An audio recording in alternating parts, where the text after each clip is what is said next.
Case 1. Shanynthia Gardner. July 13, 2016. Memphis, Tennessee, Shelby County. It started as a welfare check that would become every first responder's nightmare. On a sweltering summer afternoon in the Martin Luther King Riverside Apartments in Memphis, deputies from the Shelby County Sheriff's Office arrived at apartment number 201. A family member had called, worried after being unable to reach anyone inside for hours. The July heat had turned the complex into an oven, and an eerie silence hung over the building. The temperature that day had climbed into the 90s. The kind of oppressive Memphis summer heat that makes the air feel thick and heavy. The kind of day when most people stay inside with air conditioning running. The apartment complex was quiet, too quiet for a building that housed dozens of families. When deputies knocked, a woman answered. Her name was Shanynthia Gardner, 30 years old, mother of 4. She stood in the doorway with an expression officers would later describe as blank and disconnected.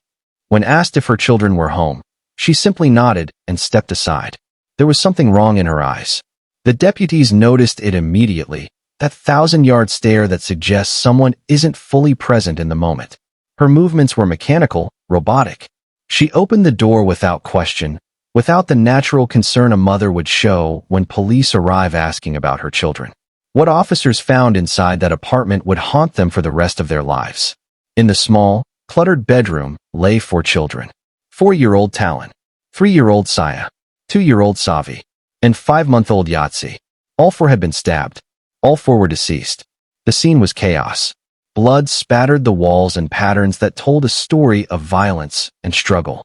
Small toys lay scattered among the evidence of unspeakable violence. A teddy bear here, building blocks there, the innocent remnants of childhood interrupted by horror. Deputies immediately secured Gardner, who offered no resistance. She didn't cry. She didn't scream. She didn't ask about her children or show any emotion whatsoever. She simply stood there as if watching events unfold around someone else entirely. The first deputy on scene would later tell reporters that it was the worst call of his 20-year career. He had seen traffic fatalities, homicides, and every kind of violence imaginable. But nothing prepares you for the sight of 4 small children who have been killed by their own mother. The investigation moved quickly. Forensic teams processed the scene while detectives interviewed Gardner. What emerged was a picture of a woman in severe mental health crisis. Family members reported she had been acting strangely in the days leading up to the tragedy. She had made odd statements about visions and voices. She had become increasingly paranoid and erratic. Gardner's sister told investigators that Shanynthia had called her several days before the murders, saying strange things about the children being in danger. But the danger she described was vague, spiritual, otherworldly. The sister had been concerned, but hadn't realized how serious Shaninthia's mental state had deteriorated. She thought her sister was stressed, overwhelmed with for young children. She never imagined this. Neighbors reported hearing nothing unusual that day. No screams. No sounds of struggle. The walls of apartment 201 had contained whatever happened inside, keeping the horror hidden from the world outside until it was too late. But nothing had prepared anyone for this. The question that haunted everyone was the same. How does a mother kill not 1, but 4 of her own children? How does someone go from caring for an infant, reading stories to toddlers, and tucking them in at night to committing such violence? Mental health experts would later testify that Gardner was experiencing a severe psychotic break. She had been hearing voices commanding her to harm her children. She believed, in her deteriorated mental state, that she was protecting them from something worse. The human mind, when fractured by untreated severe mental illness, can create terrifying alternate realities. Dr. Samuel Morrison, a forensic psychiatrist who evaluated Gardner, explained to the court that paranoid psychosis can create absolute conviction in false beliefs.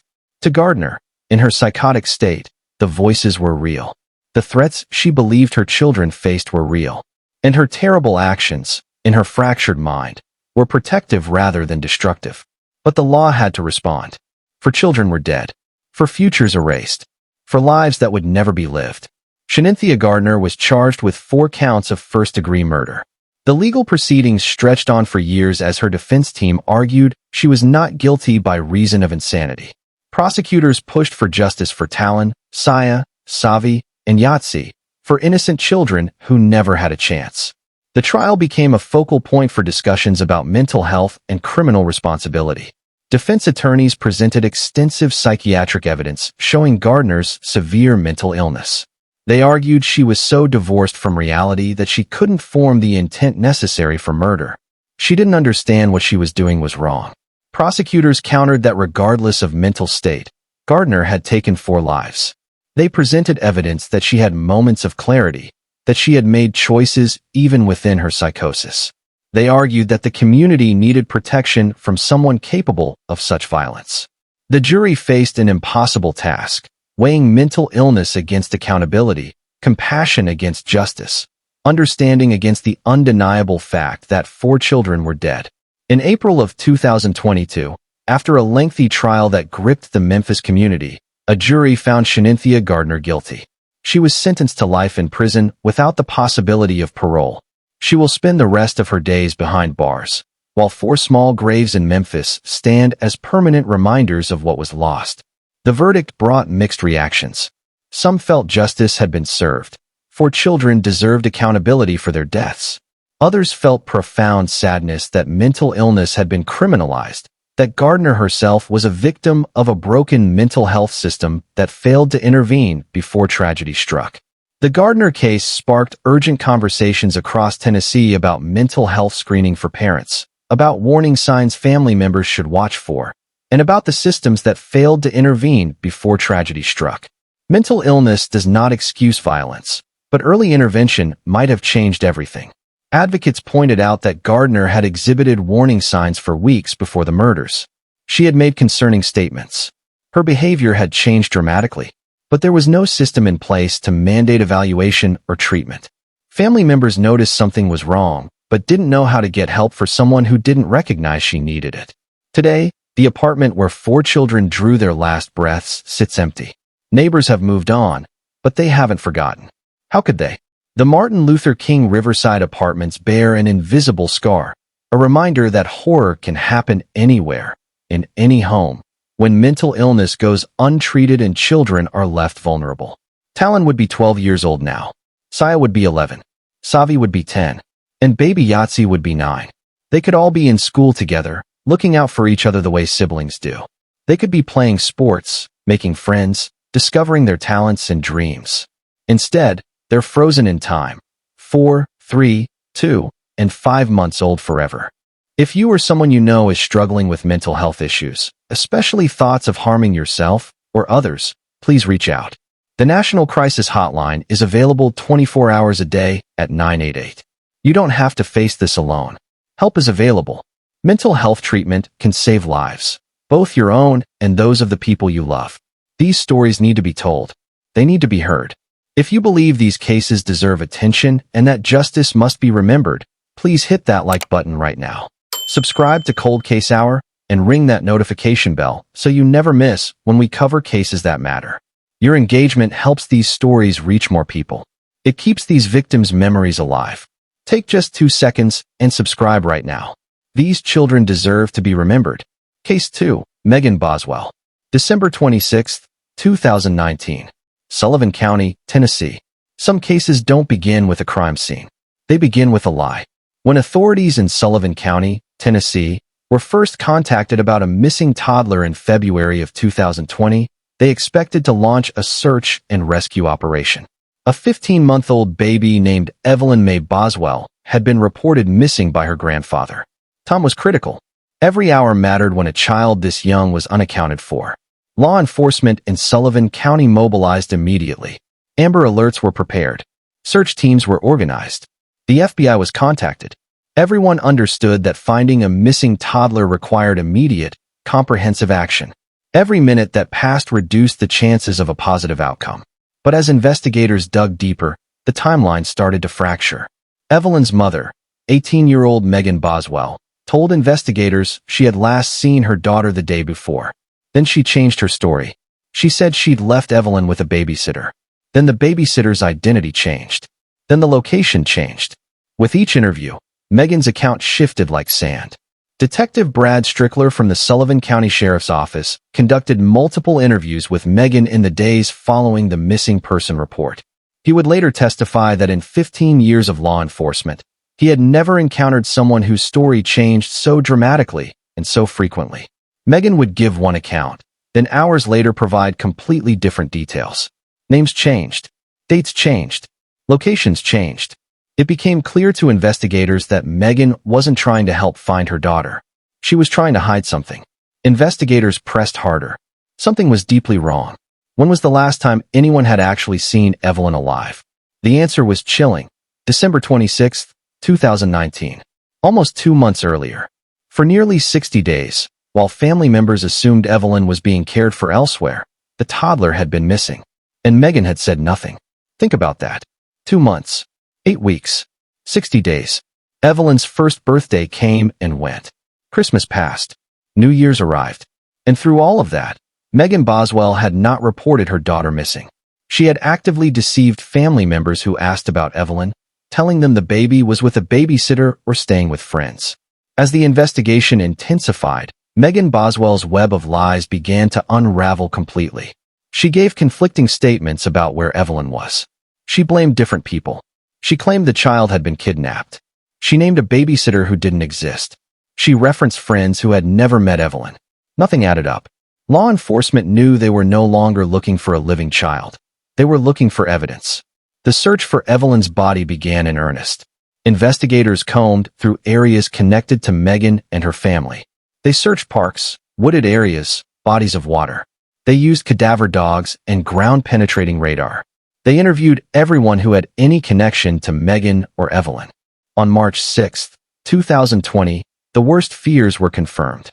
On property belonging to Megan's family in Sullivan County, investigators discovered tiny remains hidden inside a trash bag. The bag had been placed within another bag and concealed on the property where Megan's family lived.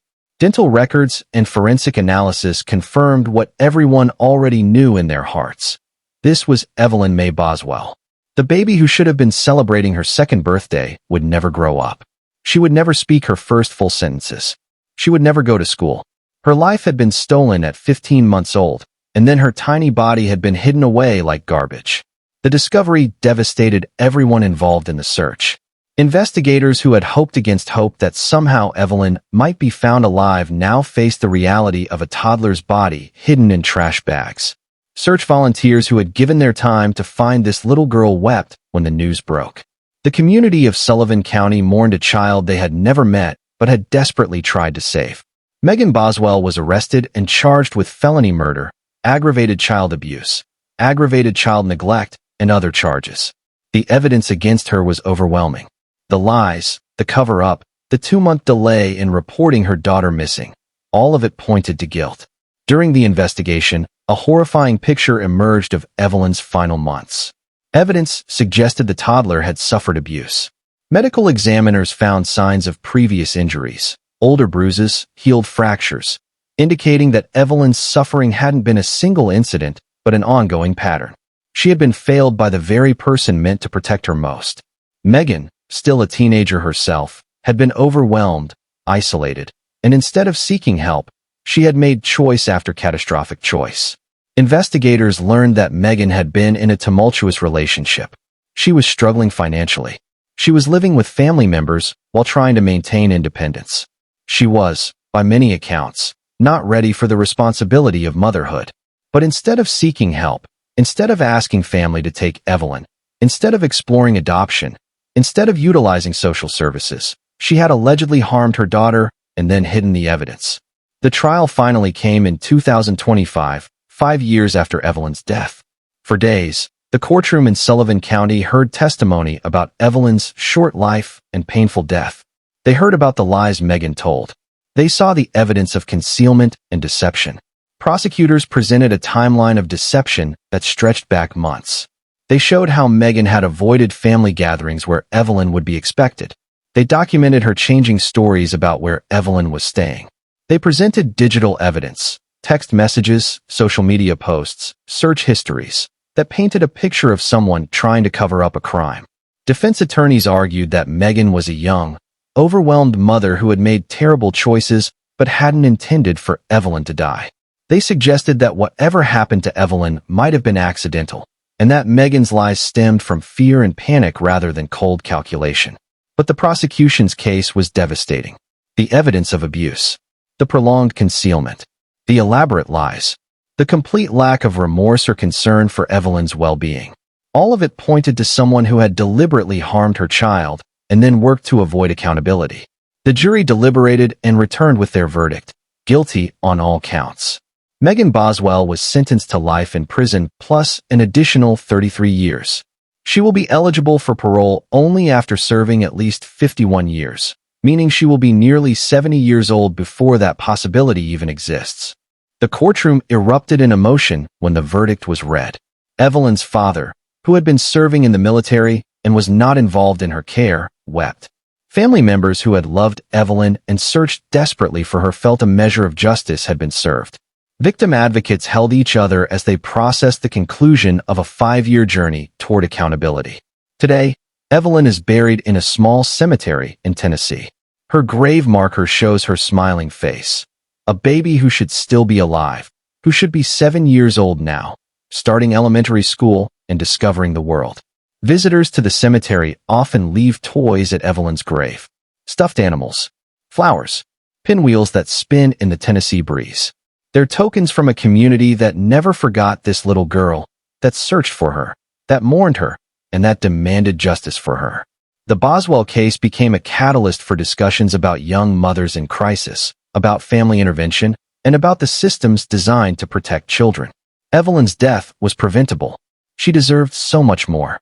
Multiple social service agencies reviewed their protocols after Evelyn's death. Questions were asked. Could she have been identified as at risk earlier? Were there missed opportunities for intervention? How can we better support young, struggling mothers before they reach a crisis point?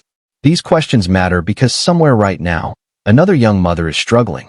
Another child is at risk. And the lessons from Evelyn's case could save that child's life. If this case affected you, if you believe Evelyn's story matters, show your support by liking this video right now. Comment below with your thoughts.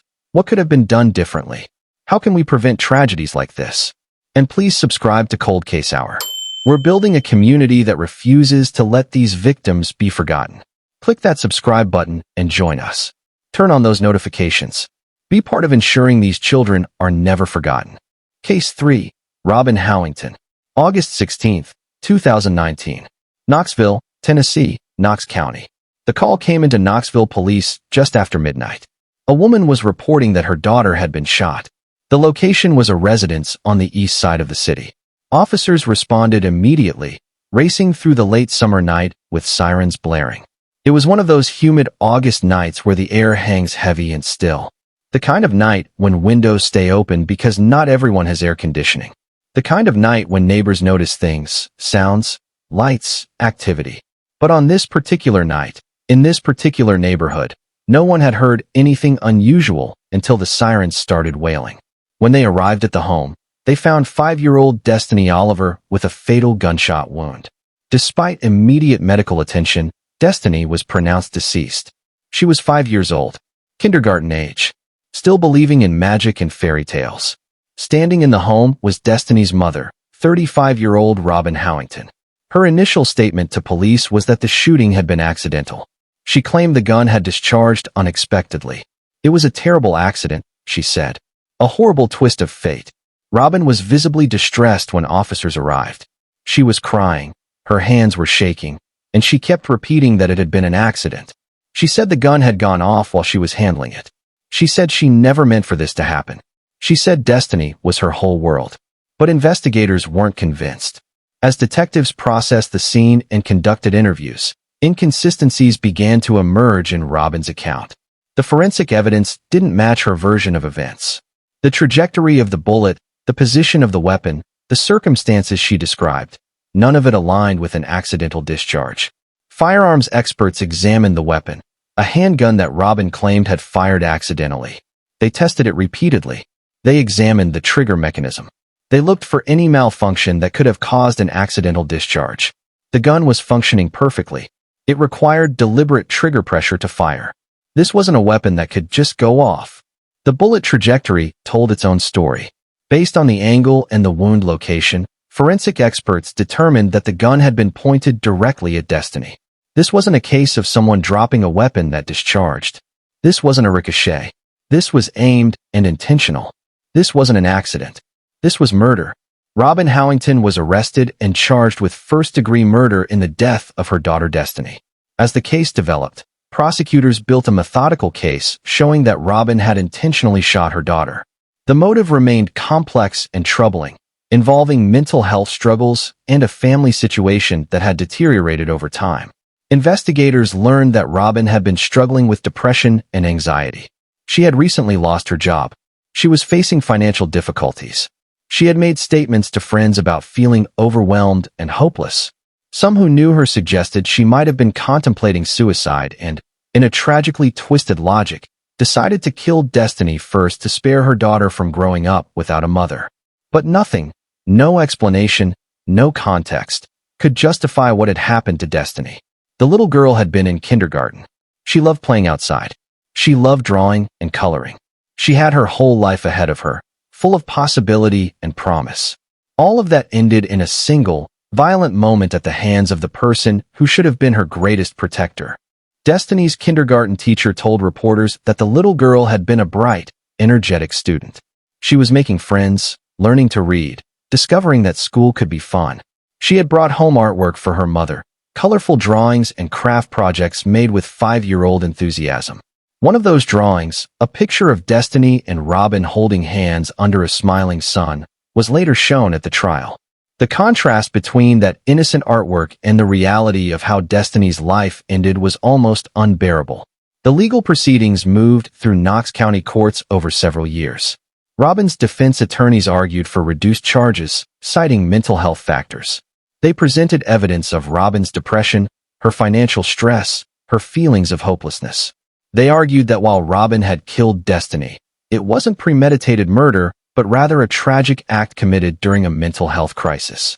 Prosecutors argued that regardless of Robin's mental state, she had taken her daughter's life and must be held accountable. They pointed out that even if Robin was depressed or suicidal, she had other options. She could have called a crisis hotline. She could have asked family for help. She could have surrendered custody of Destiny if she felt unable to care for her. Instead, she had chosen murder. In March of 2024, Robin Howington stood before a judge for sentencing. She had accepted a plea agreement to avoid trial. The courtroom was filled with Destiny's family members, people who had loved the little girl and who were left to grieve an unimaginable loss. Destiny's father, who had been separated from Robin, gave a victim impact statement that left few dry eyes in the courtroom. He spoke about never getting to see his daughter grow up, never getting to teach her to ride a bike or help her with homework or walk her down the aisle someday. He spoke about the hole in his life that would never be filled. The judge sentenced Robin Howington to 22 years in prison. She will serve the majority of that sentence behind bars, and when she eventually walks free, Destiny will still be gone. The 5-year-old who loved life will still be in her grave. The sentence sparked debate in the Knoxville community.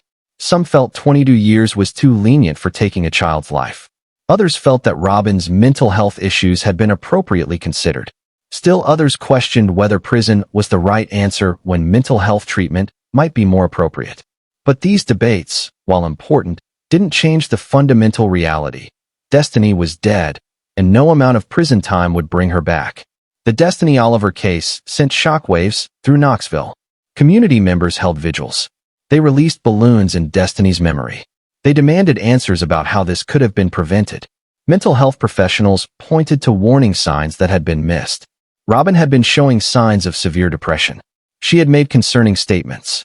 But she hadn't been connected with adequate mental health resources, and there hadn't been intervention before tragedy struck. Family members spoke about concerns they'd had, but hadn't known how to address. Robin's mother said she had noticed her daughter was struggling, but thought it was just normal stress. She never imagined Robin would harm Destiny. In hindsight, she said, there were signs, but they only became obvious after it was too late. Social services reviewed their files, looking for gaps in the system that had allowed Destiny to slip through. While there had been no previous reports of abuse or neglect, questions remained about whether earlier intervention might have changed the outcome. What emerged was a familiar pattern: a struggling mother, insufficient mental health resources, a family in crisis, and a child who paid the ultimate price. Today, Destiny's case serves as a reminder that child safety requires vigilance from everyone: family, neighbors, teachers, and community members. When we see warning signs, we must act. We must speak up. We must intervene. Because for Destiny Oliver, there are no second chances. There is only a small grave and the memory of what might have been. There are only the empty swings at the playground where she used to play. There is only the vacant desk in a kindergarten classroom where she should have continued learning and growing. The playground at Destiny's elementary school now has a memorial bench dedicated to her memory. It sits in the shade of a large oak tree, a place where children play and laugh and live the childhood that Destiny was denied. The plaque reads simply, "In memory of Destiny Oliver. Forever 5. Forever loved. Destiny deserves to be remembered. Her story deserves to be told." If you agree, please take a moment to like this video and leave a comment sharing your thoughts. How can communities better protect vulnerable children? What warning signs should we all watch for? Subscribe to Cold Case Hour and be part of a community dedicated to giving victims a voice. Hit that subscribe button now. Turn on notifications. Help us make sure these children are never forgotten. Case 4, Lindsey Lowe. September 15, 2011. Hendersonville, Tennessee, Sumner County. In the quiet suburb of Hendersonville, just north of Nashville, the Lowe family seemed perfectly ordinary. They went to church. They were involved in the community. 30-year-old Lindsey Lowe lived with her parents and worked steadily. Nothing seemed amiss. Hendersonville is one of those places where everyone knows everyone. It's a bedroom community for Nashville, full of families who chose suburban life over city living. Churches to every major intersection. High school football is a big deal. It's the kind of place where people still wave to neighbors and kids ride bikes in the street. It's not the kind of place where you expect horror. But on September 15, 2011, a horrifying secret came to light. Lindsey's father made a devastating discovery in the family home. The bodies of 2 newborn twin boys hidden in a laundry basket in Lindsey's room. The babies had been born that very day, and they had been smothered shortly after birth. The father had been looking for dirty laundry when he made the discovery. He opened the basket in Lindsey's room and found 2 tiny bodies, still and silent. For a moment, his brain couldn't process what he was seeing. Then the terrible reality crashed over him. These were babies. These were his grandchildren. And they were dead. The scene was incomprehensible. 2 perfectly formed infants, twins who should have been welcomed into the world, were instead hidden away like a shameful secret. Their lives had lasted only minutes. When confronted, Lindsey Lowe admitted what she had done. She told investigators she had given birth to the twins alone in the bathroom. She said she had been hiding her pregnancy, that no one in the family knew she was expecting. She claimed she panicked when the babies were born and made the split-second decision to end their lives rather than face the revelation of her pregnancy. The bathroom where Lindsey gave birth was small, ordinary. A typical family bathroom with a tub, shower, toilet, and sink. Investigators found evidence that she had given birth there, blood that hadn't been fully cleaned, signs of trauma. She had apparently gone through labor entirely alone, without medical care, without pain relief, without support. And when the babies were born, healthy, breathing, alive, she had made a choice that would haunt everyone who heard the story. The question that echoed through the investigation was simple. Why? Lindsey came from a religious family. She was unmarried. By her own account, she feared her parents' reaction to an unplanned pregnancy. She feared judgment. She feared disappointing them. And in that fear, she made a choice that cost 2 innocent lives. During police interviews, Lindsey explained that she had successfully hidden her pregnancy for 9 months. She wore loose clothing. She gained weight but attributed it to other factors. She never sought prenatal care. She never told anyone, not even the father of the babies, about her condition. When she went into labor, she locked herself in the bathroom. She told her parents she wasn't feeling well and needed some time alone. And there, in that ordinary suburban bathroom, she gave birth to twin boys. The twins, later named Jacob and Zachary by the medical examiner's office, had been completely healthy. They could have lived full, beautiful lives. They could have been adopted if Lindsey felt unable to parent them. There were so many options available. But fear, shame, and panic led to murder instead. Lindsey Lowe was arrested and charged with 2 counts of first-degree murder. The case garnered national attention as the details emerged. How does someone hide a twin pregnancy? How does someone give birth alone and then commit such an act? The medical community weighed in on the phenomenon of concealed pregnancy. Experts explained that while rare, it is possible for women to hide pregnancies through a combination of denial, loose clothing, and explaining away physical symptoms. Some women experiencing concealed pregnancy are in deep psychological denial about their condition and may not fully acknowledge they're pregnant even to themselves. Mental health experts testified about the psychological state Lindsey had been in. They discussed denial, fear-driven decision-making, and the extreme stress of concealed pregnancy. They explained that the period immediately after giving birth, especially in traumatic circumstances, can involve altered mental states where rational decision-making is impaired. But prosecutors argued that Lindsey had options. She could have called 911 during labor, could have surrendered the babies safely afterward, could have made 100 different choices that didn't end in death. The prosecution pointed out that Lindsey had plenty of time to make better choices. She had 9 months of pregnancy during which she could have confided in someone, sought help, or made plans for the baby's care. Even after giving birth, she could have called for help immediately. The babies could have been saved. Instead, she had chosen to smother 2 newborn infants and hide their bodies. In January of 2013, a jury found Lindsey Lowe guilty on both counts of first-degree murder. She was sentenced to 2 consecutive life sentences, totaling 51 years before eligibility for parole. The verdict brought a sense of justice for Jacob and Zachary, 2 babies who never got to take more than a few breaths. But it also highlighted the tragedy of the situation. A young woman so consumed by fear and shame that she committed double homicide rather than ask for help. But the case didn't end there. Lindsey's defense team appealed, and in 2019, her convictions were overturned on technical grounds related to jury instructions. The appeals court ruled that the trial judge had made an error in explaining the law to the jury, and that this error might have affected the verdict. She was released from prison pending a retrial. For years, the case remained in legal limbo while prosecutors decided how to proceed. Lindsey's release shocked many in the community. She had been convicted, sentenced, and had served several years in prison. Now she was free, living in Tennessee while legal proceedings continued. Victim advocates expressed frustration that Jacob and Zachary's case had been thrown into uncertainty. Then, in March of 2024, the Tennessee Supreme Court reinstated Lindsey Lowe's original conviction and sentence. The state's highest court ruled that the original trial had been fair and that the convictions should stand. Lindsey was ordered back to prison to serve her 56-year sentence. The Supreme Court's decision brought closure to a case that had dragged on for over a decade. Justice for Jacob and Zachary had finally, definitively been served. Today, Lindsey Lowe remains incarcerated. Jacob and Zachary have graves in Tennessee, marked with tiny headstones that commemorate lives that barely began. Their grave site is in a peaceful cemetery in Sumner County. The twin headstones sit side by side, marking the resting place of 2 boys who should have grown up together. Visitors sometimes leave twin teddy bears or other matching items, symbols of the bond these brothers never got to experience. The Lowe case highlighted critical issues around pregnancy support, safe haven laws, and the dangers of shame and secrecy.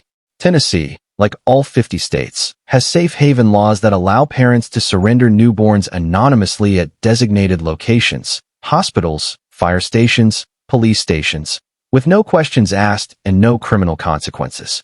If Lindsey had known about these options, or if she had felt able to use them, Jacob and Zachary might be alive today. They'd be teenagers now, in middle school, discovering who they are and who they want to become. Instead, they got only moments of life before it was stolen from them. The case also sparked conversations about the culture of shame around unplanned pregnancy, especially in religious communities. Advocates pointed out that fear of judgment can lead to tragic outcomes. They called for more compassionate, supportive approaches to unexpected pregnancy, approaches that emphasize help and resources rather than shame and condemnation. Churches in Hendersonville and throughout Tennessee examined their own cultures after the Lowe case. Were they creating environments where young women felt they could seek help? Or were they inadvertently creating atmospheres of judgment that drove people towards secrecy and desperation? These difficult conversations continue today, because somewhere, another young woman is hiding a pregnancy. Another scared person is making plans that could end in tragedy. And the lessons from Jacob and Zachary's case might be what saves those lives.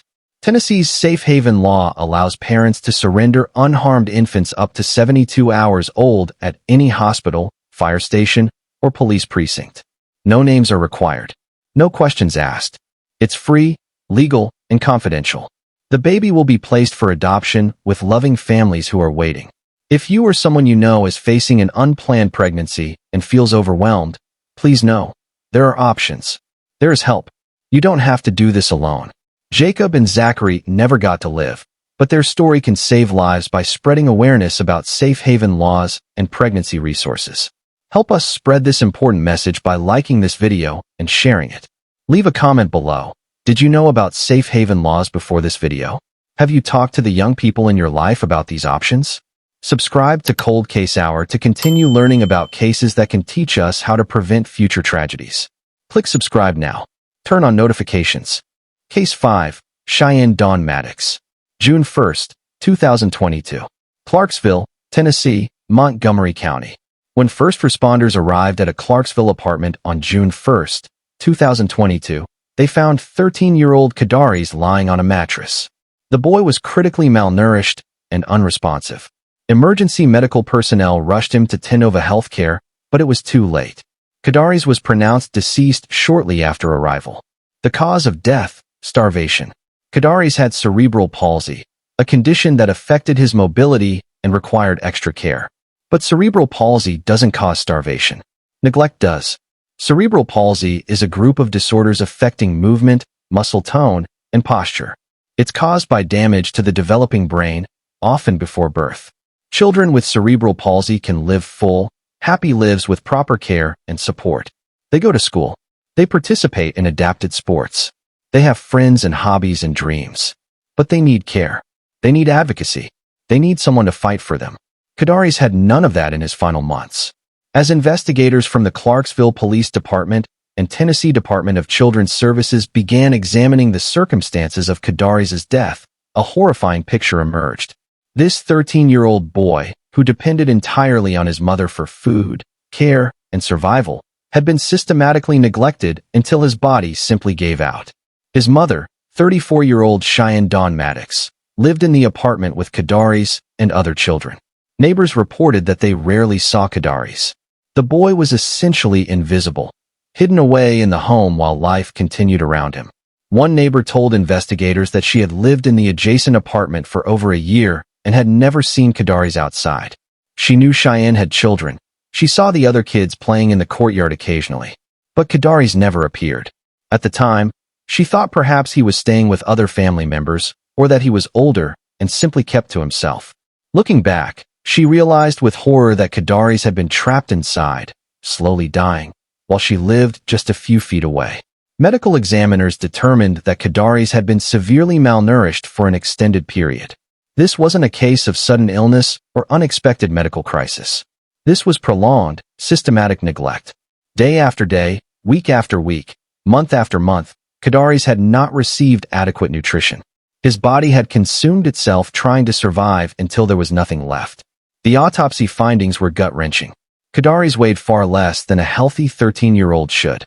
His organs showed signs of prolonged starvation. He had bed sores from lying in one position for extended periods without being moved. He had muscle atrophy beyond what his cerebral palsy would account for. He had suffered, likely for months, in plain sight of the person responsible for his care. Dr. Patricia Chun, the medical examiner who conducted the autopsy, would later testify that it was one of the most severe cases of child neglect she had seen in her career. She explained to the court that Kadaris' body showed evidence of chronic, long-term malnutrition. This wasn't a child who had missed a few meals. This was a child who had been systematically deprived of food until his body could no longer function. Cheyenne Maddox was arrested and charged with reckless homicide and aggravated child neglect. As the investigation progressed, prosecutors built a case showing that Cheyenne had access to resources. She had access to food. She had the ability to care for her son. She simply chose not to. Investigators found that Cheyenne had been receiving government assistance for Kadaris' care. She received disability benefits on his behalf. She received food assistance. The money was supposed to go toward Kadaris's needs, special foods if necessary, medical equipment, care supplies. Instead, evidence suggested she had been using those resources for other purposes while Kadaris went without. The question that haunted everyone involved was, why? Why would a mother watch her child waste away? Why would she withhold the most basic necessity of life, food, from her own son? Mental health experts, social workers, and investigators searched for answers. Some pointed to possible resentment of Kadaris's disability. Others suggested Cheyenne was overwhelmed and had emotionally disconnected from her son's suffering. Still others wondered if substance abuse or other factors had clouded her judgment and conscience. During interviews with detectives, Cheyenne gave vague, evasive answers about Kadaris's care. She claimed she had been feeding him. She said he had a poor appetite. She suggested his cerebral palsy made eating difficult. But none of these explanations held up under scrutiny. Children with cerebral palsy can have feeding challenges, but there are solutions: modified foods, feeding therapy, medical interventions. Cheyenne had pursued none of these options. But regardless of the reasons, the result was the same. A 13-year-old boy suffered and died from starvation in his own home. The case moved through the Montgomery County court system. Cheyenne Maddox faced the weight of evidence against her. Medical testimony about Kadaris's condition, witness statements about his absence from public view, and forensic evidence from the apartment showing the conditions in which he lived and died. The apartment itself told a story of neglect. Kadaris's room was sparse and dirty. His mattress was stained and uncared for. There were no toys, no books, no evidence that anyone had interacted with him or enriched his environment. While the other children in the home had possessions and seemed to be cared for, Kadaris had been isolated and forgotten. In 2025, Cheyenne Maddox was convicted of reckless homicide and aggravated child neglect in the death of her son Kadaris. The sentencing reflected the severity of her crimes and the prolonged suffering her son endured. She received a substantial prison sentence that would keep her incarcerated for years to come. At the sentencing hearing, the judge spoke directly to Cheyenne about the nature of her crimes. He described the prolonged suffering Kadaris must have endured. He noted that Kadaris had been completely dependent on his mother, unable to get food for himself, unable to call for help, unable to escape his situation. The judge emphasized that Cheyenne had betrayed the most fundamental duty a parent has, to feed their child. Kadaris's death sparked outrage in Clarksville and across Tennessee. Advocates for children with disabilities demanded better oversight and protection. The disability community mourned another vulnerable child lost to neglect. Neighbors questioned whether they could have done more. The case highlighted how children with special needs are particularly vulnerable to abuse and neglect. They often depend completely on caregivers for basic needs. They may have limited ability to communicate their suffering. They may be isolated from teachers, doctors, and others who might notice warning signs. Kadaris had been pulled out of school at some point before his death. School officials told investigators that Cheyenne had indicated she would be homeschooling Kadaris, but there was no evidence any education was taking place. The school system had not followed up aggressively enough to verify that Kadaris was actually receiving an education. This gap in the system, children who are withdrawn from school for homeschooling but then receive no oversight, has been identified as a serious vulnerability for at-risk children. Without regular contact with mandatory reporters like teachers and school nurses, abuse and neglect can escalate unchecked. Tennessee lawmakers examined their homeschool oversight laws after Kadaris's case. Some advocated for more rigorous check-ins for children with special needs who are withdrawn from school. Others worried about government overreach into family decisions. The debate continues, but everyone agrees that no child should be able to disappear from public view and die without anyone noticing. Kadaris deserved so much better. He deserved a mother who would fight for him, care for him, and celebrate him. He deserved therapists who would help him maximize his potential. He deserved teachers who would adapt lessons to his needs. He deserved friends and activities and a life filled with more than just suffering. Instead, he got isolation, starvation, and death at 13 years old. Today, Kadaris is buried in Tennessee. His grave is a reminder that society must do better at protecting its most vulnerable members, children who cannot protect themselves. The disability community has rallied around Kadaris's memory. Advocacy organizations have used his case to push for better protections, more oversight, and stronger consequences for those who harm disabled children. They've launched campaigns with the message, "Every child deserves to be seen. Every child deserves to be safe." Kadari's former school held a memorial service for him after his death. Teachers who had worked with him in earlier grades spoke about his sweet nature and his determination. Despite his physical challenges, he had been enthusiastic about learning. He had loved music class and would light up when songs were played. He had been, in the words of one teacher, a fighter with a beautiful spirit. That fighter died alone, hungry, and neglected. And that should enrage all of us. If Kadari's story moved you, if you believe children with disabilities deserve better protection, show your support right now. Hit the like button. Leave a comment about how we can better protect vulnerable children in our communities. Share your ideas. Share your experiences. And subscribe to Cold Case Hour so we can continue bringing attention to cases that demand justice and change. Your subscription matters. It helps us reach more people. It keeps these stories alive. Click subscribe now and turn on those notifications. Case 6, Caitlyn Metz. September 2nd, 2009. Montgomery County, Tennessee. It was supposed to be a normal day. 23-month-old Keegan Metz was under the care of his mother, 21-year-old Caitlyn Metz, at their home in Montgomery County. But September 2nd, 2009, would be the day Keegan's short life came to a violent end. 23 months old. Not quite 2 years. Still a baby in so many ways, but developing rapidly into a little person with preferences and personality. At 23 months, children are learning new words every day. They're asserting independence while still needing constant care. They're discovering the world with wonder and curiosity. Keegan should have been approaching his second birthday. There should have been plans for a party, for cake, for presents. Instead, September brought tragedy. Emergency services received a frantic call from Caitlyn. Her son wasn't breathing. He needed help immediately. Paramedics rushed to the scene and found little Keegan unresponsive. Despite their best efforts, the toddler could not be revived. Keegan was pronounced deceased. The initial report suggested a tragic accident, perhaps a fall or some other household mishap. Young children are naturally curious, and accidents can happen in the blink of an eye. Parents turn away for just a moment and tragedy strikes. It happens, and it's devastating when it does. But as emergency medical personnel examined Keegan, they noticed injuries that didn't match Caitlyn's account. The injuries were severe. They were consistent with deliberate, forceful trauma. This was no accident. Detectives from the Montgomery County Sheriff's Office launched a full investigation.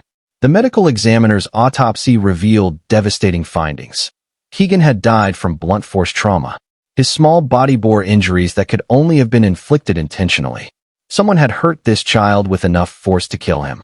The autopsy documented multiple injuries at different stages of healing. Bruises that were fresh, bruises that were a few days old, marks that suggested a pattern of abuse rather than a single incident. Keegan's tiny body told a story of ongoing violence. And that someone was his mother. As investigators pieced together what had happened that day, evidence mounted against Caitlyn Metz. Forensic analysis of the scene, witness statements, and medical testimony all pointed to the same conclusion. Caitlyn had inflicted fatal injuries on her 23-month-old son. The investigation revealed troubling details about Keegan's home life. Neighbors reported hearing yelling and crying from the apartment on multiple occasions. Some said they had considered calling authorities but had hesitated, unsure whether what they were hearing constituted abuse or just normal parenting stress. This hesitation, this uncertainty about when to intervene, would haunt those neighbors after Keegan's death. They wondered if an earlier call might have saved him. They wondered if their reluctance to get involved had cost a child his life. The question of why remained murky. What drives a mother to violence against a child barely out of infancy? Keegan was at an age where he was learning to walk, beginning to talk, exploring his world with wonder and curiosity. He was completely dependent on his mother for everything: food, shelter, safety, love. And she had killed him.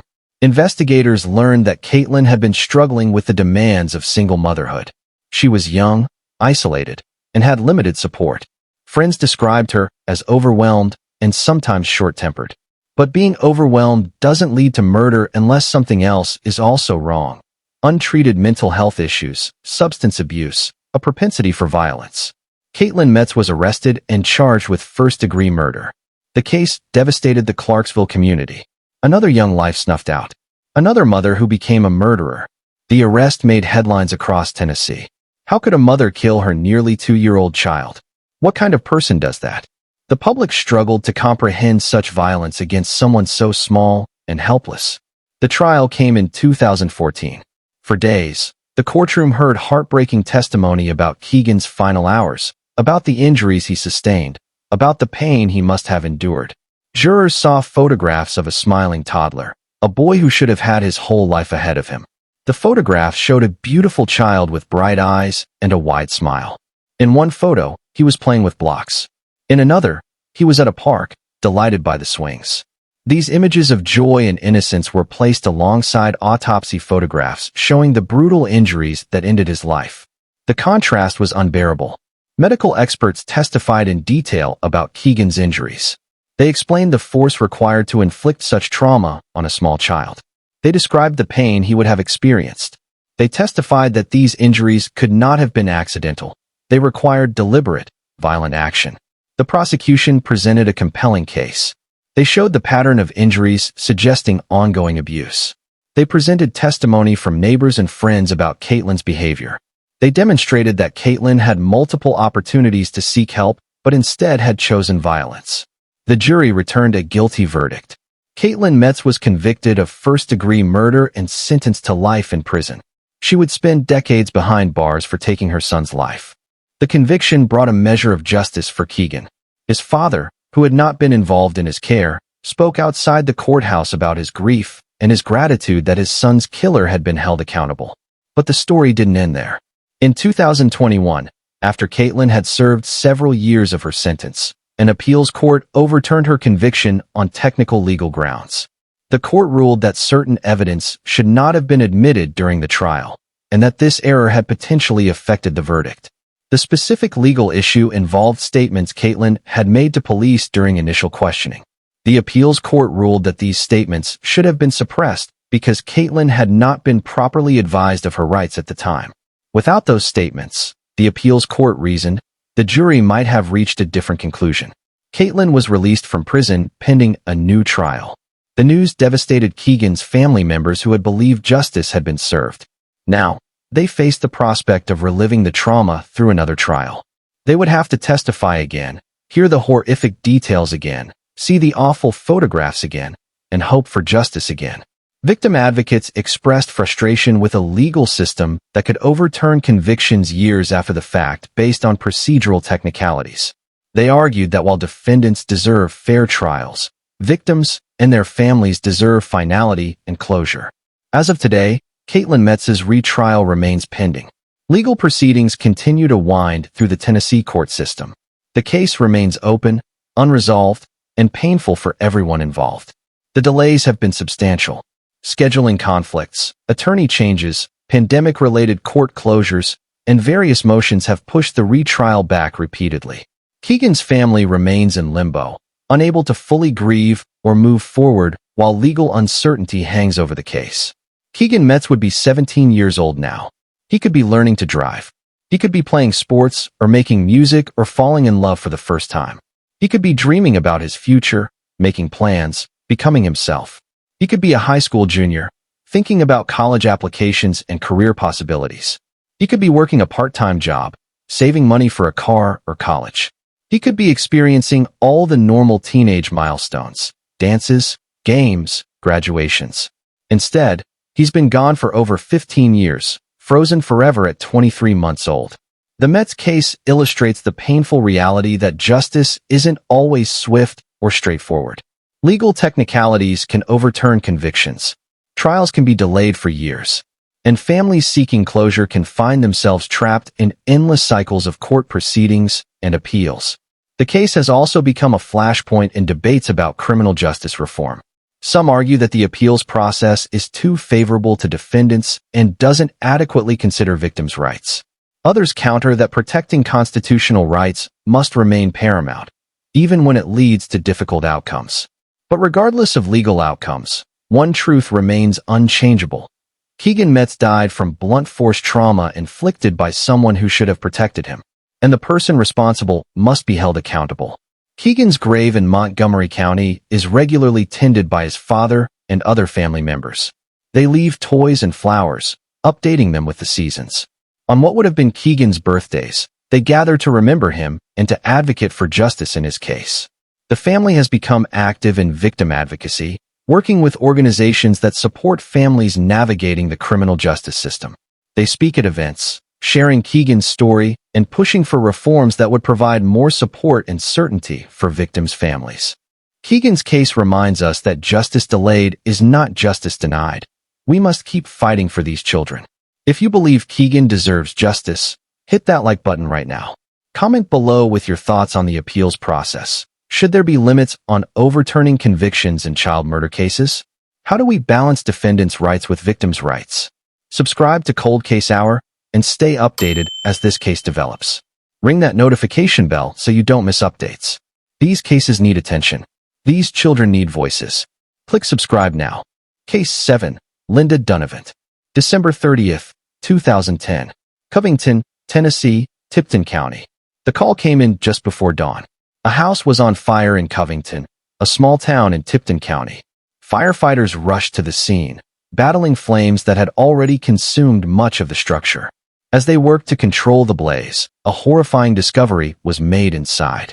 Covington is a small town of about 9,000 people in rural West Tennessee.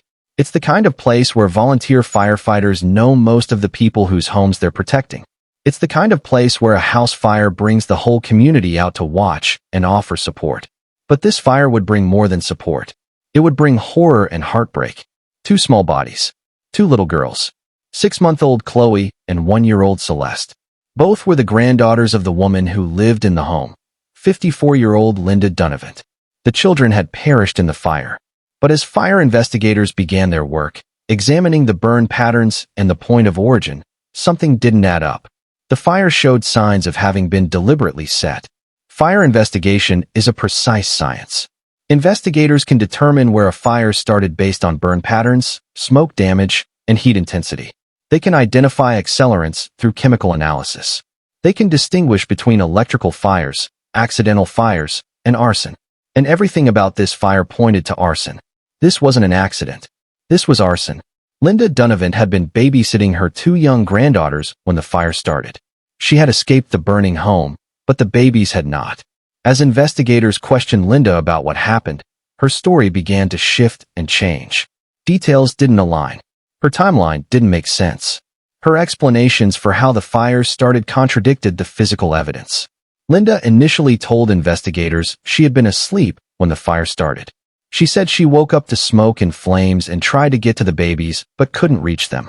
She described a chaotic, terrifying scene where she was forced to flee for her own life, leaving her granddaughters behind. But fire investigators found problems with this account. The location where the fire started was inconsistent with Linda's description. The timeline didn't match the burn patterns. And most damning, they found evidence of an accelerant. Forensic fire investigators determined that the blaze had been intentionally set using an accelerant. Someone had deliberately started this fire, knowing 2 babies were inside the home. And all evidence pointed to Linda Dunavant. The accelerant used was gasoline. Investigators found traces of it in multiple locations throughout the house, particularly concentrated in the area where the fire had originated. The burn patterns showed that the fire had spread unusually quickly, consistent with accelerant use rather than normal combustible materials. But why? Why would a grandmother kill her own grandchildren? What possible motive could drive someone to such an act? As the investigation deepened, a picture emerged of financial struggles, family tensions, and mounting pressures in Linda's life. The children had been in her care because their mother, Linda's daughter, was dealing with her own challenges. Linda had taken on the responsibility of caring for 2 very young children, and perhaps the weight of it had become too much. Investigators learned that Linda had been struggling financially. Her home was in foreclosure. She had mounting debts. She had been receiving some compensation for caring for her granddaughters, but it wasn't enough to solve her financial problems. There was also evidence of family conflict. Linda's relationship with her daughter was strained. There were disputes about the care of the children, about money, about living arrangements. Text messages and emails recovered during the investigation showed escalating tensions in the weeks before the fire. But nothing no stress, no financial problem, no family conflict, could justify what happened to Chloe and Celeste. Linda Dunavant was arrested and charged with 2 counts of first-degree murder and arson. The evidence against her was substantial. Fire investigators testified about the intentional nature of the blaze. Prosecutors presented Linda's inconsistent statements and the forensic evidence that contradicted her version of events. The trial was emotionally devastating for everyone involved. The children's mother had to hear the details of how her babies died. She had to sit in a courtroom and listen to testimony about her mother setting a fire that killed her daughters. The betrayal was incomprehensible. Family members had to reconcile the grandmother they knew with the woman accused of this unspeakable crime. Linda had been a part of their lives for decades. She had been to family gatherings, holidays, celebrations. How could this person have committed such horror? The community of Covington struggled to understand how such horror could occur in their small town. Prosecutors presented a methodical case. They showed the jury photographs of 6-month-old Chloe and 1-year-old Celeste, happy babies who loved their grandmother and trusted her completely. They presented the fire investigation evidence showing deliberate arson. They demonstrated that Linda had the opportunity, the means, and potentially the motive to commit these crimes. The defense attempted to argue that the fire had been accidental, that investigators had misinterpreted the evidence, that Linda was a loving grandmother who would never harm her grandchildren. But the evidence was overwhelming. The jury deliberated and found Linda Dunavant guilty on all counts. She was sentenced to life in prison for each murder, plus additional time for the arson. The judge ordered the sentences to run consecutively, ensuring Linda would spend the rest of her natural life behind bars. According to the sentencing terms, Linda Dunavant will not be eligible for parole until the year 2074. She would be over 100 years old by then, effectively a life sentence with no real possibility of release. The judge, in pronouncing sentence, spoke about the particularly heinous nature of the crimes. He noted that Linda had betrayed the trust of her daughter and grandchildren. He emphasized that she had used fire, one of the most terrifying and painful ways to die, to kill 2 helpless babies. He said that such crimes demanded the maximum punishment available under law. Today, Chloe and Celeste are buried together in Tennessee. Their small shared grave marker shows 2 babies who never got the chance to grow up. They never got to play together as sisters. They never got to go to school, make friends, or experience any of the joys childhood should bring. The grave site has become a place of pilgrimage for the community. People who never knew Chloe and Celeste visit to leave flowers, toys, and notes. The marker is rarely without fresh decorations, evidence that these babies, though their lives were short, made an impact and are remembered. They got 6 months and 1 year of life before it was stolen from them in fire and smoke. The Dunavant case sent shockwaves through small-town Tennessee.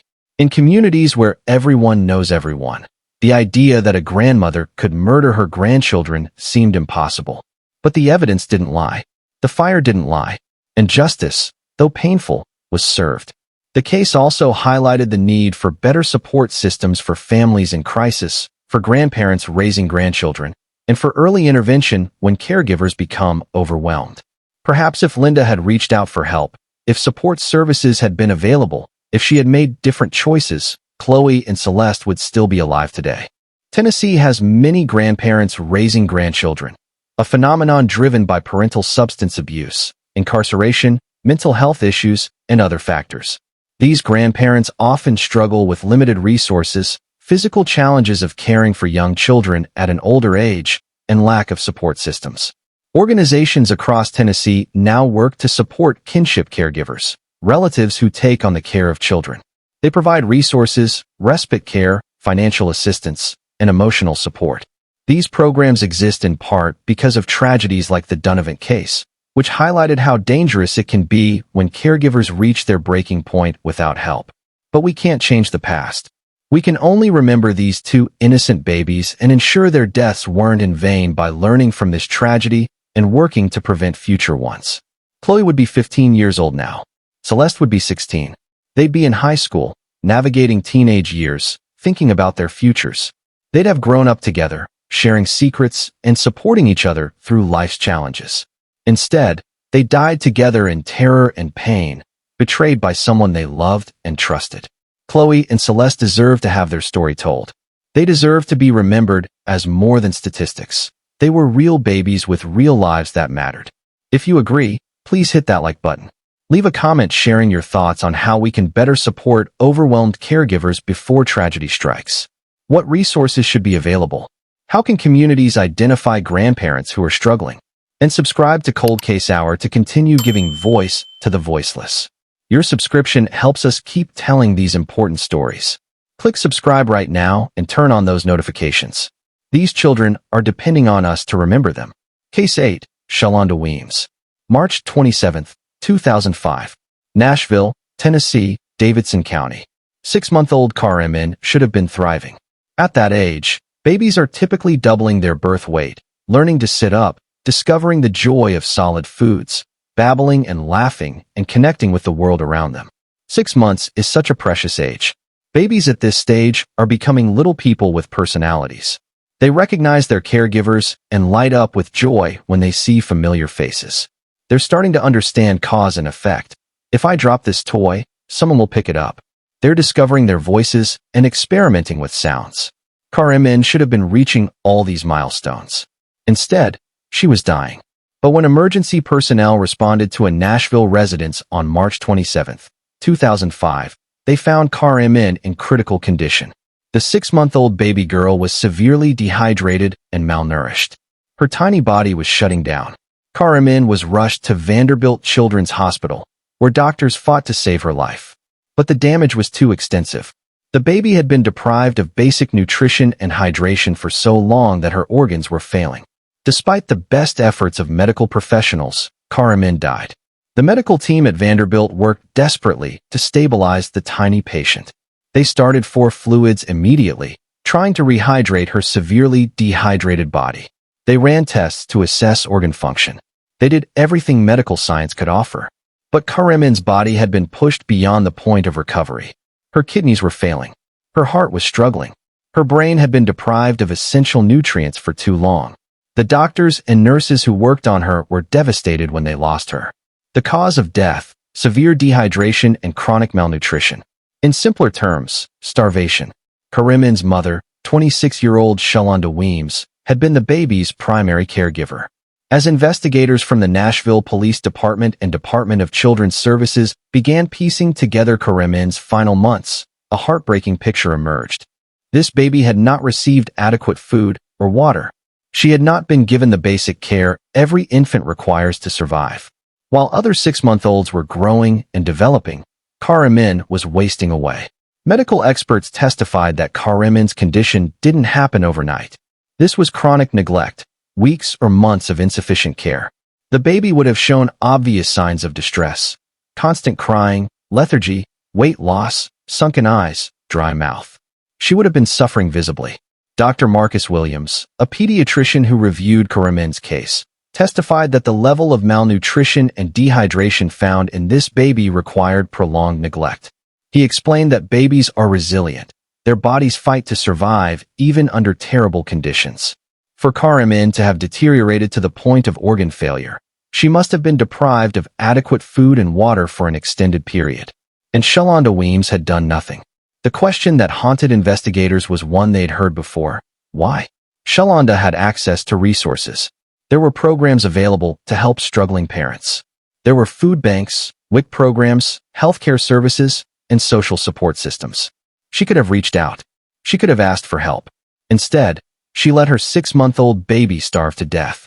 Investigators learned that Shalonda had other children who appeared to be adequately cared for. This wasn't a case of an entire family suffering from extreme poverty and lack of resources. The other children were fed. Caitlyn specifically had been neglected. This selective neglect raised troubling questions. Why Caitlyn? What made this baby different in Shalonda's eyes? Investigators never found a clear answer, but the pattern suggested either resentment toward this particular child or some psychological disconnection that allowed Shalonda to care for some children while allowing another to starve. Shalonda Weems was arrested and charged with reckless homicide and aggravated child neglect. The charges reflected the severity of Caitlyn's suffering and the prolonged nature of the neglect that killed her. The case moved through Davidson County courts. Prosecutors presented medical testimony about Caitlyn's condition, about the timeline of her decline, about the care she should have received but didn't. They showed photographs of a baby who should have been healthy and thriving, but instead looked gaunt and ill. The photographs were heartbreaking. In earlier photos from Caitlyn's birth and first weeks of life, she appeared to be a normal, healthy infant. But photos from closer to her death showed a dramatically different child, thin, with sunken features, clearly suffering. The visual progression of neglect was undeniable. In 2007, Shalonda Weems was convicted of reckless homicide and aggravated child neglect in the death of her daughter Caitlyn. She was sentenced to prison time for her crimes. The conviction brought some measure of justice for Caitlyn, but it couldn't erase the suffering she had endured or bring her back to life. But like several cases on this list, the legal proceedings didn't end there. Shalonda appealed her conviction, arguing legal technicalities about how the trial was conducted. In the years that followed, her case wound through the Tennessee appeals court system. In 2021, the Tennessee Supreme Court finally weighed in. The appeals had focused on technical legal questions about jury instructions and the admissibility of certain evidence. Shalonda's attorneys argued that errors in the trial process had denied her a fair proceeding. They sought to have her conviction overturned. The state's highest court reinstated Shalonda Weems's original conviction and sentence. The justices ruled that the trial had been fair, that the evidence against her was overwhelming, and that justice had been appropriately served. In their written opinion, the Supreme Court justices noted that while technical legal issues must be carefully considered, the fundamental facts of the case were clear and undeniable. Caitlyn had died from starvation and dehydration while in her mother's care. The evidence of prolonged neglect was overwhelming. The conviction was just. Shalonda remains incarcerated today, serving her sentence for the death of baby Caitlyn. Caitlyn would be nearly 20 years old now if she had lived. She could be in college. She could be falling in love, discovering her passions, building her life. She could be anything. She could be studying nursing, inspired by the medical professionals who tried to save her. She could be an artist, a teacher, a scientist. She could be traveling, learning, experiencing all the joys of young adulthood. Instead, she got 6 months. 6 months of life, much of it spent suffering from hunger and thirst that could have been easily prevented. The Weems case highlighted critical issues about infant care, about recognizing signs of neglect, and about the support systems available to struggling parents. Healthcare providers, daycare workers, family members, and neighbors all play roles in protecting vulnerable infants. Nashville health officials used Caitlyn's case to improve screening protocols for infant wellness. Pediatricians were trained to be more vigilant about signs of neglect. WIC and other nutrition programs increased outreach efforts. The goal was to catch warning signs earlier, before another baby suffered and died. Babies can't speak for themselves. They can't call for help. They depend entirely on adults to recognize their needs and meet them. When those adults fail, the results are catastrophic. Caitlyn deserved a mother who would feed her, hold her, love her. She deserved to grow up. Instead, she became another statistic, another preventable death that should haunt us all. At 6 months old, Caitlyn should have been experiencing so many firsts. Her first taste of solid food. Her first time sitting up without support. Her first giggles at peekaboo games. Her first attempts at babbling mama or dada. All of these normal developmental milestones that parents celebrate and photograph and remember forever. Caitlyn was denied all of them. The pediatric nurses at Vanderbilt who cared for Caitlyn in her final hours were profoundly affected by her case.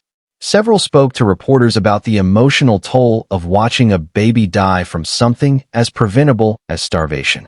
In a country with abundant resources, with programs designed specifically to ensure no child goes hungry, a baby had starved to death. The injustice of it was overwhelming. One nurse said she thinks about Caitlyn every time she sees a healthy 6-month-old. She wonders what Caitlyn could have become if she'd been given the chance. She uses Caitlyn's story to educate new parents about the importance of regular pediatric checkups and reaching out for help when struggling. Baby Caitlyn's life mattered. Her death teaches us to watch for signs of neglect in the children around us. If this case opened your eyes to the importance of child welfare, please hit that like button. Drop a comment below. Have you ever witnessed child neglect? What did you do? How can we as a community better protect vulnerable infants? Your stories could help others recognize warning signs. Subscribe to Cold Case Hour and join a community committed to protecting children. Click that subscribe button and turn on notifications so you never miss a case. These stories save lives when they reach the right people. Do it now. Case 9, Laura Mosher. August 26, 2017. Perry County, Tennessee.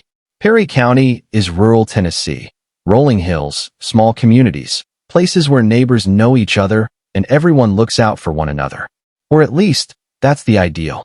Perry County has a population of just over 8,000 people spread across 415 square miles. It's the kind of place where the high school football team is the center of Friday night social life, where church on Sunday is a community gathering, where everyone waves when they pass on country roads. It's the kind of place where people pride themselves on taking care of their own. On August 26, 2017, that ideal was shattered when 10-month-old Megan Mosher was found deceased in her Perry County home. The baby girl was severely malnourished and showed clear signs of prolonged neglect. Megan's mother, 31-year-old Laura Mosher, was the child's primary caregiver. When investigators arrived at the family's residence and examined Megan's body, the cause of death was immediately apparent: starvation and malnutrition. Another baby, another mother, another preventable death. The responding officers and paramedics knew immediately that something terrible had happened. Megan's tiny body showed obvious signs of severe malnourishment. At 10 months old, she should have been plump and healthy, perhaps even starting to pull herself up or take first steps. Instead, she was emaciated, her ribs visible, her skin hanging loosely on her small frame. The autopsy revealed the horrific extent of Megan's suffering. The 10-month-old weighed far less than she should have. Her body showed signs of chronic malnutrition, not a sudden illness or brief period of food scarcity, but prolonged, systematic deprivation. Medical examiners determined that Megan weighed only about half of what a healthy 10-month-old should weigh. Her growth had been severely stunted.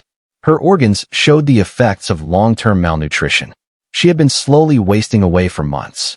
For months, this baby had not received adequate nutrition. Her body had consumed its own tissues trying to survive. She had suffered from the constant pain of hunger. And eventually, her tiny body simply couldn't continue.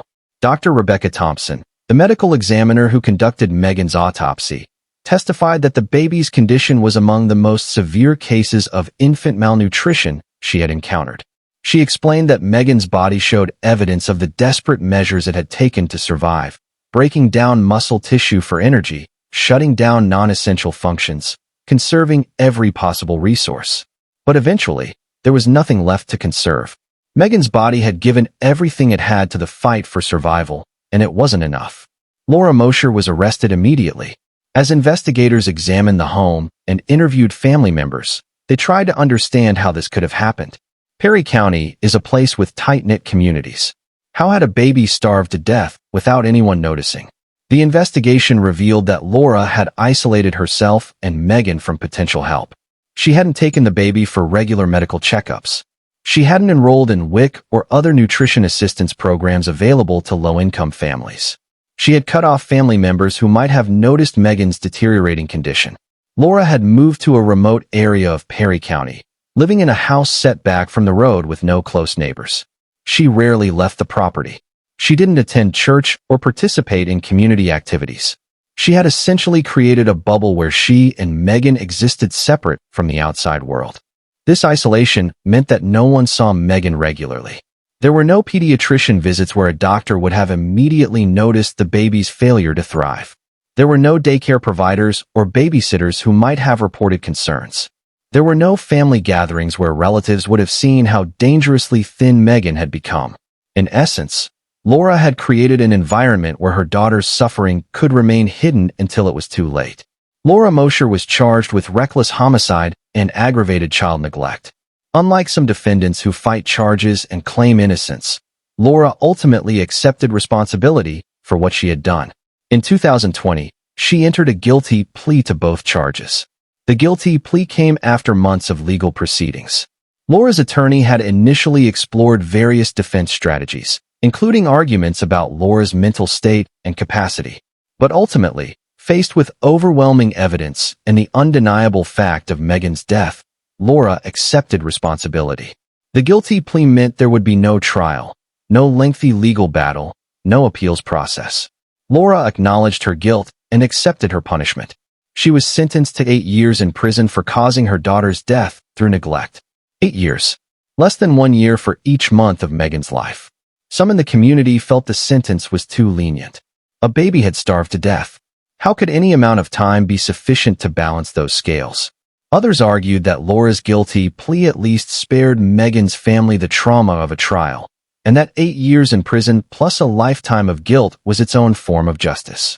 The debate about appropriate sentencing in child neglect cases continues. How do we balance accountability with recognition of mental health issues or other mitigating factors? How do we ensure justice for victims while also acknowledging that sometimes neglectful parents are themselves victims of circumstance, poverty, or untreated illness? But regardless of opinions about the sentence, one truth remained undeniable. Megan Mosher should still be alive. If Megan had lived, she would be 7 years old now. She'd be in 2nd grade, learning to read chapter books, making friends on the playground, discovering what she loves to do. She'd have dreams and hopes and a future stretching out before her. She might love art class and spend hours drawing and painting. She might be a budding athlete, discovering a talent for soccer or basketball. She might be a bookworm, always asking to go to the library for more stories. She might be any of 1,000 different things. We'll never know because she never got the chance. Instead, she got 10 months of life, much of it spent in hunger and pain, before her small body gave up. The Mosher case, like so many others on this list, highlighted the absolute vulnerability of infants and young children. They cannot advocate for themselves. They cannot seek help. They cannot escape abusive or neglectful situations. They are entirely at the mercy of their caregivers. When those caregivers fail them, society must step in. But by the time authorities intervened in Megan's case, it was already too late. Perry County has worked since Megan's death to improve its child welfare systems, to train community members to recognize signs of neglect, and to ensure that no other child slips through the cracks the way Megan did. The Perry County Sheriff's Department now conducts regular training sessions for deputies on recognizing signs of child abuse and neglect. They've partnered with Tennessee's Department of Children's Services to create better protocols for welfare checks and follow-up when concerns are raised. Local churches and community organizations have created support networks for isolated families. They offer home visits, meal deliveries, and assistance with accessing social services. The goal is to reach families before they reach crisis points, to offer help and connection before tragedy strikes. But those improvements can't bring Megan back. She's buried in a small cemetery in Perry County, her grave marked with a tiny headstone that bears her name and her impossibly short lifespan, 10 months. The gravesite is simple but well-maintained.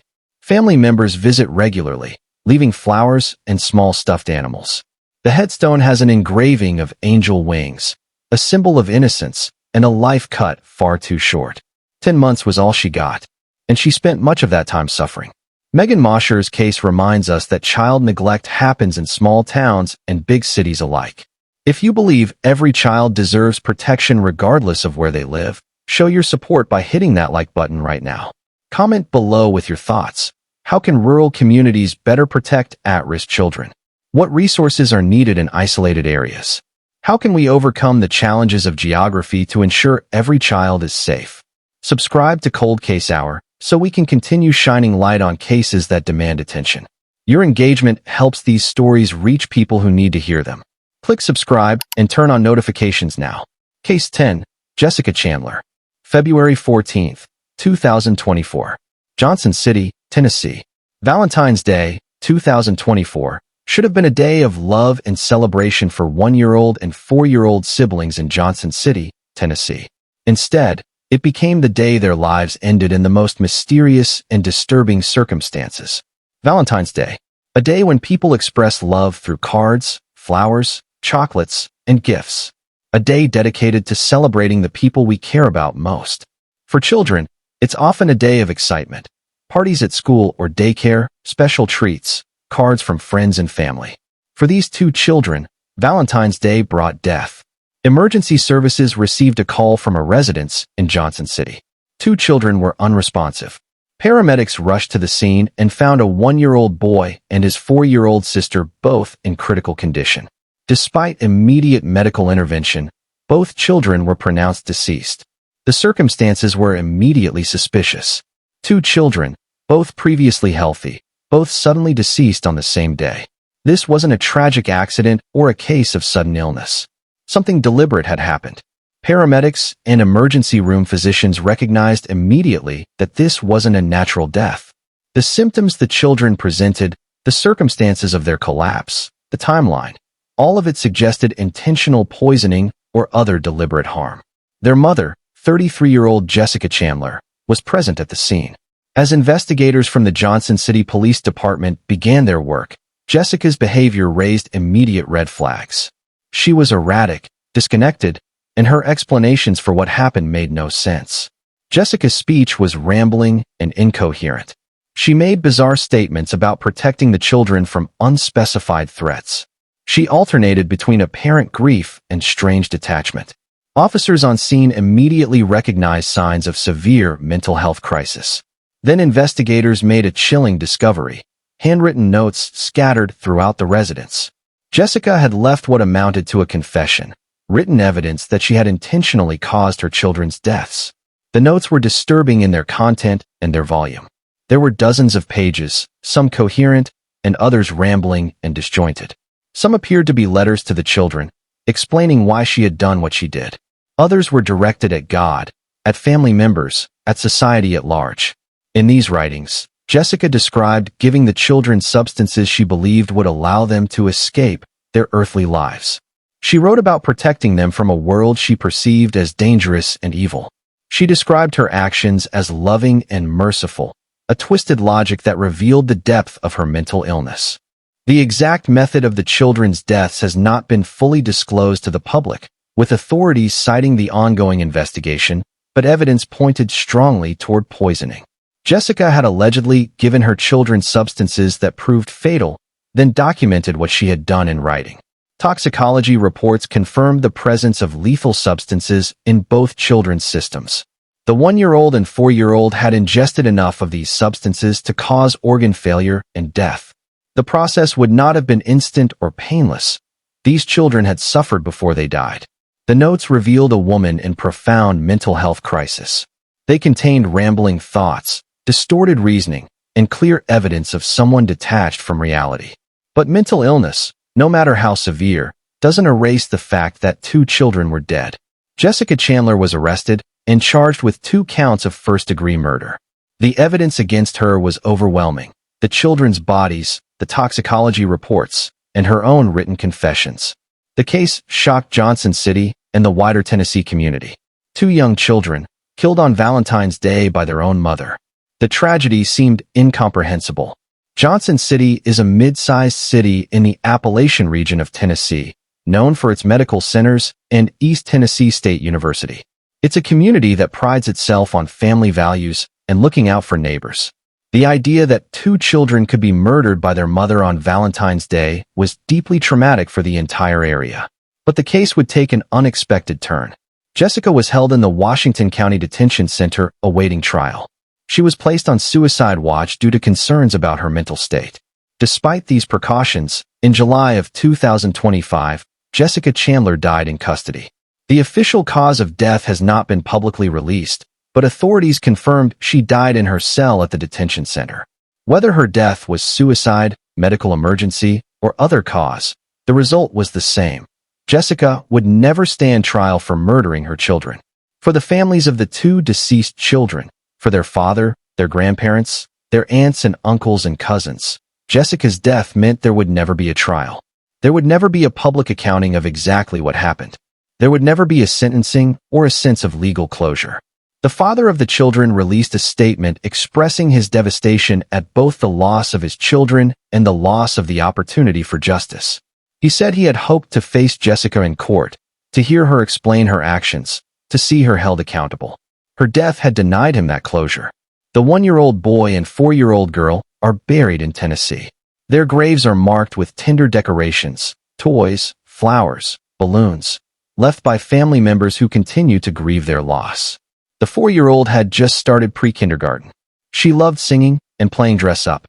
Her teachers described her as a bright, imaginative child who brought joy to the classroom. She had friends who missed her terribly after her death. Her pre-kindergarten class held a memorial where children drew pictures and shared memories of their friend. Her little brother, barely more than a baby, had just started walking and saying his first words. He was at that delightful age where every day brought new discoveries and accomplishments. He had just learned to say dog and would point excitedly at every dog he saw. They should have grown up together. They should have fought and made up and protected each other the way siblings do. The 4-year-old should have taught her little brother things, looked out for him at school, helped him navigate childhood. Instead, their mother took their lives on a day meant for love. The Chandler case raised urgent questions about how the criminal justice system handles defendants with severe mental illness. Should someone as clearly disturbed as Jessica was even stand trial? If she was experiencing psychosis, was she truly responsible for her actions? And if she dies before trial, how do families find justice? These questions have no easy answers. The legal system struggles to balance accountability with mental health realities. And when defendants die before trial, as Jessica did, all those complex questions remain forever unanswered. Legal scholars and victim advocates debated Jessica's case extensively. Some argued that her severe mental illness should have resulted in psychiatric treatment rather than criminal prosecution. Others countered that regardless of mental state, 2 children were dead and society required accountability. The debate highlighted fundamental tensions in how we handle mentally ill defendants. Our legal system is built on concepts of intent and culpability, but how do these concepts apply when someone's mind is fractured by psychosis? Can someone who is completely detached from reality truly form criminal intent? And if not, does that mean they escape all consequences for their actions? What we do know is this: 2 children are dead. 2 innocent lives were stolen. And regardless of Jessica's mental state, regardless of her own death, those 2 children deserved better. They deserved a mother who would protect them. They deserved to grow up. They deserved the chance to become whoever they might have been. Johnson City continues to mourn these children. Their daycare held a memorial. Their neighborhood created a small memorial garden. Community members came together to honor 2 lives that ended far too soon. The memorial garden is located in a park where the children used to play. It features a small bench, flowering plants that bloom in different seasons, and a plaque remembering the children. Community members maintain the garden, ensuring it remains a beautiful, peaceful space that honors the children's memories. But memorials and gardens can't bring them back. Nothing can. The children's father visits the grave site regularly.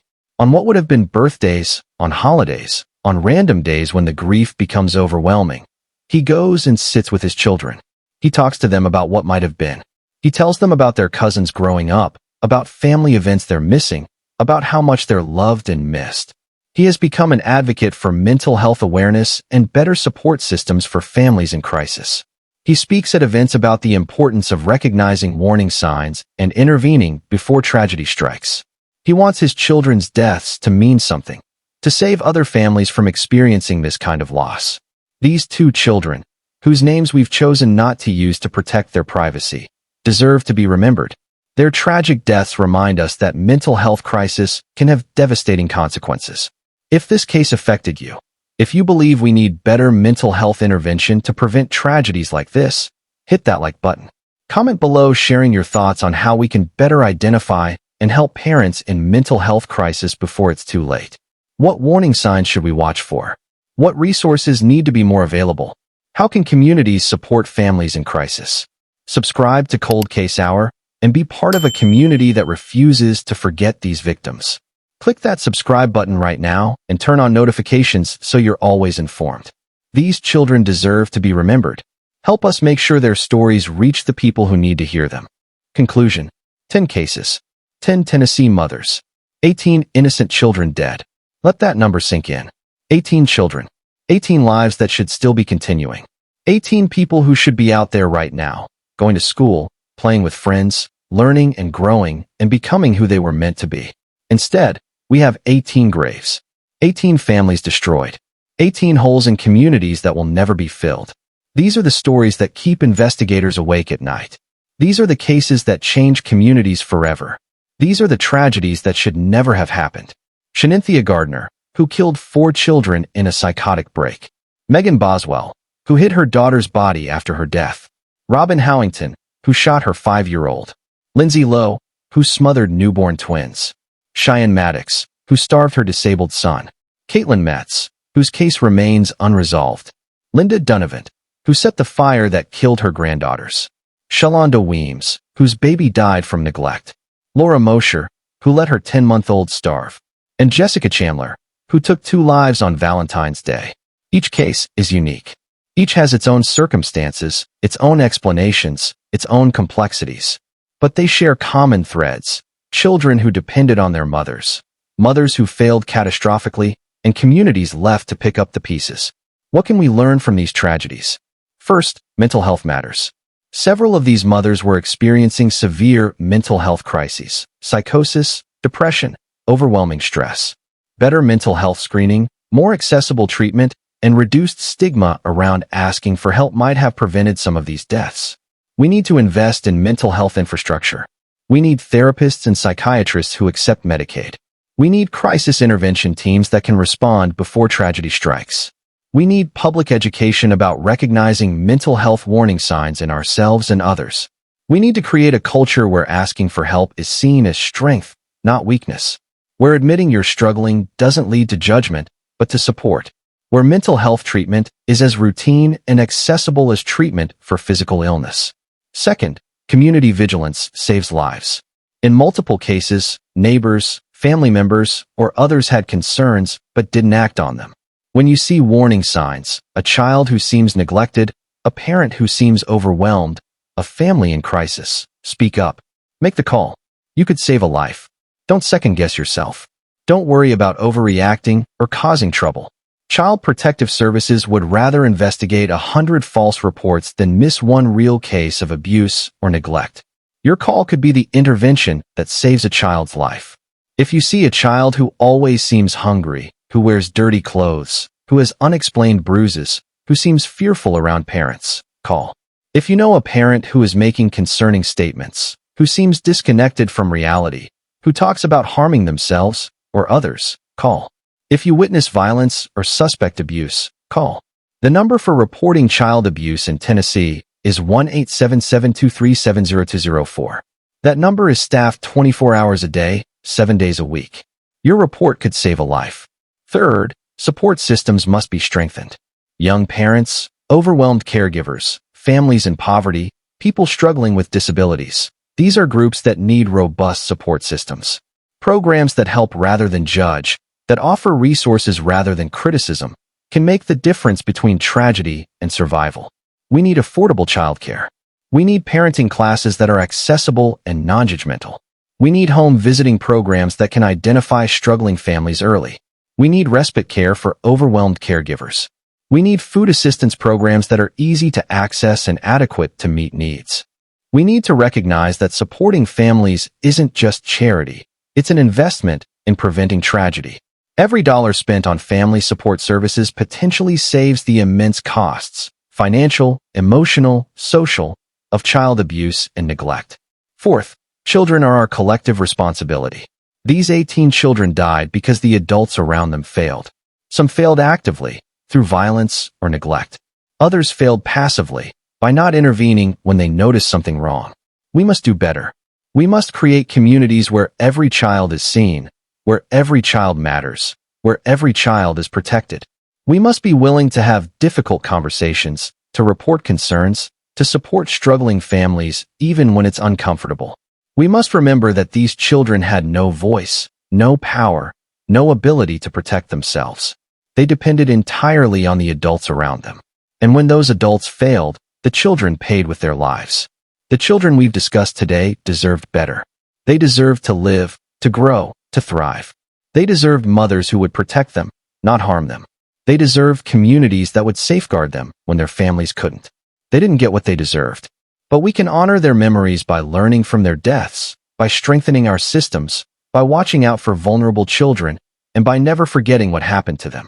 These cases also remind us that motherhood isn't always instinctive. Not every woman who becomes a mother automatically knows how to parent or wants to parent.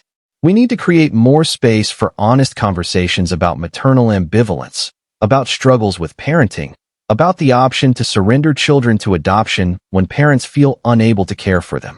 We need to eliminate the shame and stigma around admitting you're struggling as a parent. We need to make it easier for overwhelmed parents to get help before they reach crisis points. We need to celebrate parents who make the difficult decision to place children for adoption rather than raise them in harmful situations. Here at Cold Case Hour, we tell these stories not to sensationalize tragedy, but to remember the victims, to demand accountability, and to prevent future tragedies. Every case we cover represents a real person, a real life that mattered. Talon, Saya, Savi, and Yahtzee Gardner. Evelyn Boswell. Destiny Oliver. Jacob and Zachary Lowe. Kadari's Maddox. Keegan Metz. Chloe and Celeste Dunavant. Karamin Weems. Megan Mosher. And the 2 Chandler children. 18 names. 18 lives. 18 stories that must be told. We've spent considerable time today examining these cases in detail because they matter. These children matter. Their stories deserve to be told with care, with respect, with the recognition that they were real people who deserved better. If these stories moved you, if you believe these victims deserve to be remembered, I need you to take action right now. Hit that like button. It helps this video reach more people who need to hear these stories. Leave a comment below sharing your thoughts. What can we do as a society to prevent tragedies like these? How can we better protect vulnerable children? What warning signs should we all watch for? How can we support struggling parents before they reach crisis points? Your voice matters. Your perspective could help someone else recognize a dangerous situation. And most importantly, subscribe to Cold Case Hour. Click that subscribe button and hit the notification bell so you never miss when we cover cases that demand attention. We're building a community of people who refuse to let victims be forgotten, who demand justice, and who believe these stories must be told.